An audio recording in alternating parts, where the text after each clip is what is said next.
สบายดีพี่น้องสบายดีทุกผู้ทุกคนจ้ามันนี่หนาว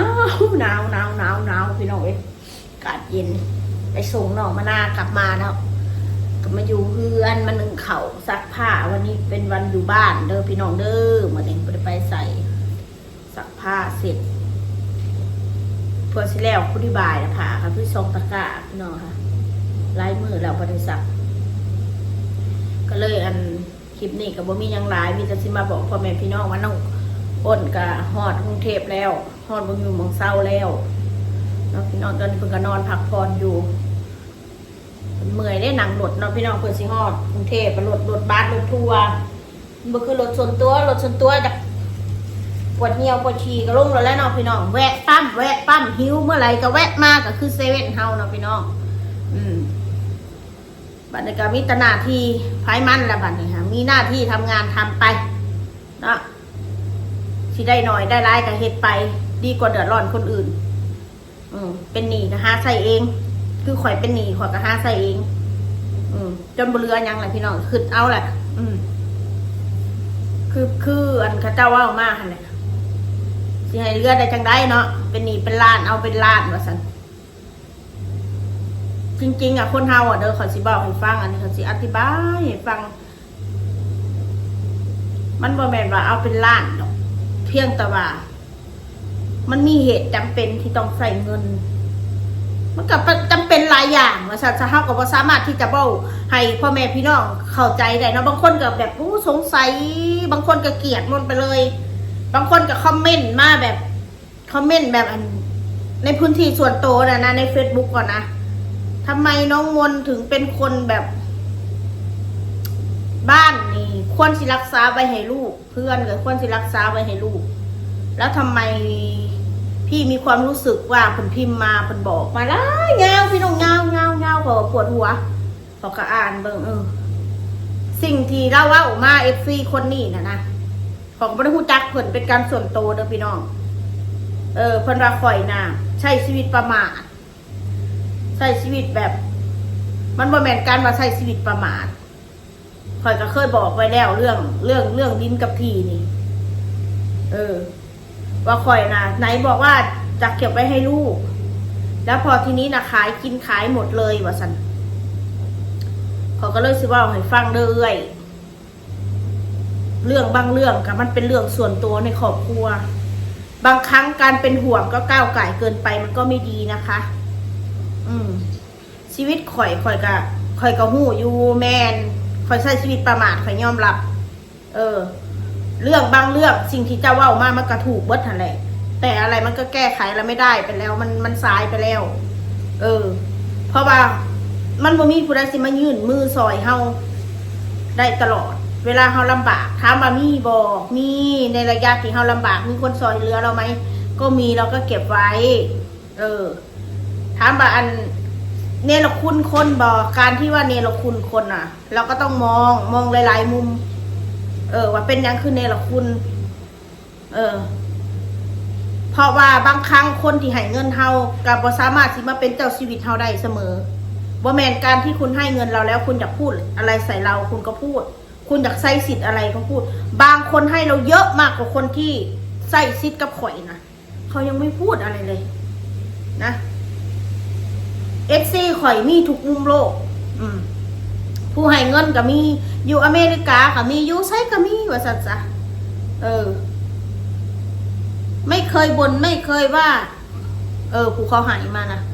เพราะเขาโอนให้เทอละ400 500เหรียญแบบนี้เขาบ่เคยบ่นเคยว่ามีแต่ประหยัดใส่เด้อน้องมนต์เด้อ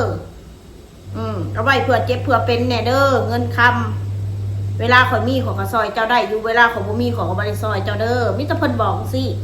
สิ่งที่เพิ่นบอกข่อยบางคนแต่ให้มาก็ใช้สิทธิ์ใช้เสียงใช้อำนาจพูดจาไม่ดีกับเรา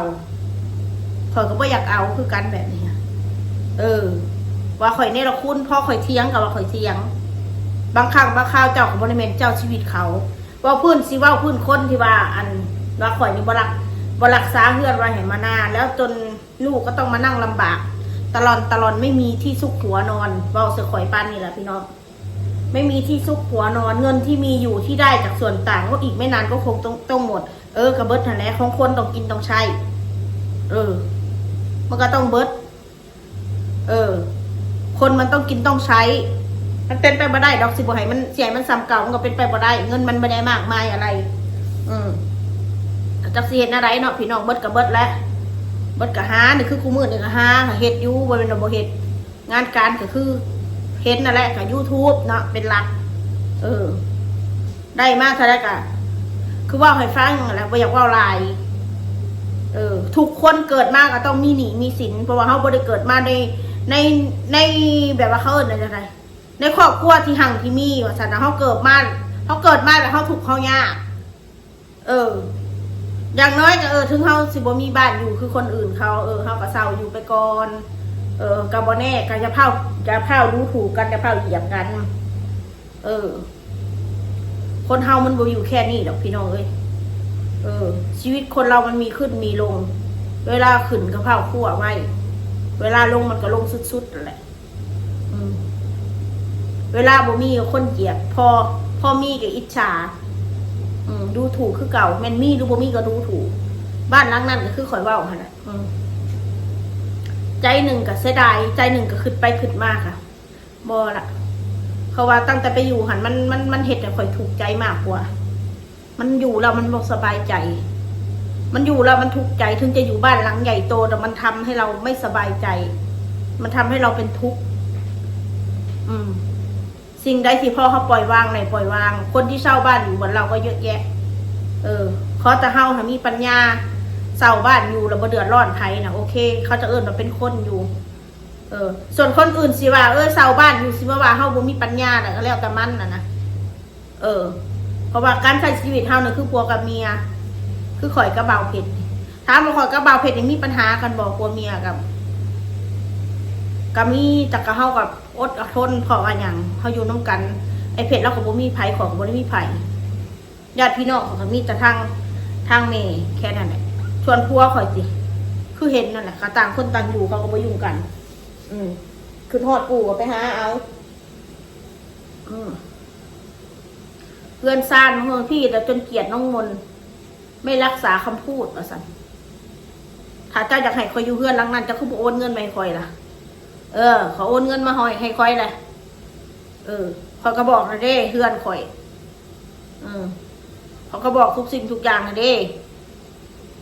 ที่มาว่าข่อยด่าแม่จนได้เฮือนนี่สินกูมันก็มีมาแต่กูเล่มเลยเทือนแล้วบ่พอกูก็ยืมใส่บ่มีกินกูก็ไปยืมมากินบ่เอายืมมาใส่ลูกก็ต้องกินต้องใส่รถก็ต้องเติมน้ำมันเนาะอันนี้ก็ต้องเข้าใจ